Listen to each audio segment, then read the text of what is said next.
السلام علیکم مینوالو څنګه حال خی تاسو امید دی چې تاسو به روغ جوړ یې نن تاسو سره د یو ټریک شریک کوم هغه د انسټاګرام په حواله سره د انسټاګرام کې یو نوی ټریک راغلی دی چې هغه د ریل فنوم باندې دی د ریل مطلب هم دغه سیده څنګه چې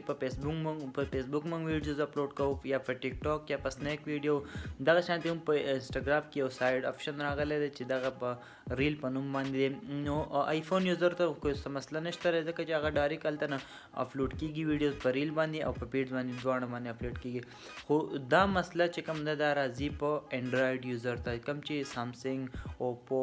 او دا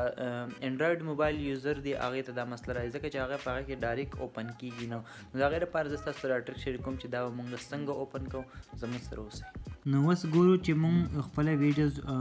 اپلوډ کوو چې هغه اپلوډ کیږي په ریل باندې که نه اپلوډ کیږي صحیح ده دا ویډیو دی زموږ سره دا موږ په ریل باندې څنګه اپلوډ کوو دا اوس ګورو موږ په فل اپشن کې دا به دلته لاړ شي دا به دې نه ټرین کو دې زموږ سره د ریل اپشن نه راځي نو اوس به موږ راشو خپل موبایل سکرین ته په دې کې به موږ څنګه ریلز په انسټاګرام باندې اوپن کوو په سامسنګ یا په انډرایډ موبایل کې نو ټول نه لاول به موږ دا اپشن ووهو څنګه چې دا اپشن موږ ووهو دلته به موږ راوړو دې سټوري ته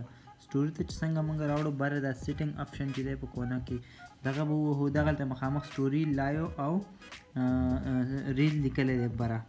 نو دغه ریل باندې به موږ اوپن کو او دې ځای کې نه دا سیو ریل ټو ډیوایس دا موږ اوپن کړو دې ځای نه او دا به ډن کو دا زموږ سره دې ځای نه ریل کولاو شو ډېر اسانه طریقه ده خو چې چاته پته نه وي د هغې لپاره ډېره مشکله ده امید لرم چې تاسو به نننۍ ویډیو زموږ خوښه شوي